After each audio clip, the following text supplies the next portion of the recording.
તો મિત્રો આ એક પ્રકારનું ગ્રો કવર કર્યું છે, મલ્ચિંગ કરી અને એની પછી ગ્રો કવર એટલે ક્લાઉડ ક્રાફ્ટિંગ નામની આ આધુનિક પદ્ધતિ છે શાકભાજીની અંદર ઉત્પાદન મેળવવા માટેની શ્રેષ્ઠ પદ્ધતિ કહી શકાય. તમારે કરવું હોય તો આ મજૂર છે અમારા, અત્યારે આખા ખેતરમાં પૂર્ણ કર્યું છે.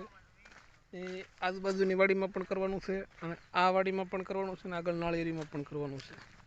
ખૂબ સરસ એવું કામ થાય છે.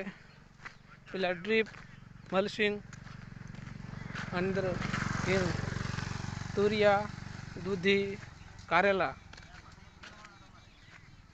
જેવા શાકભાજીના વેલાવાળા શાકભાજી ઉછેરી અને પછી એની અંદર આવી રીતે કરવામાં આવે છે.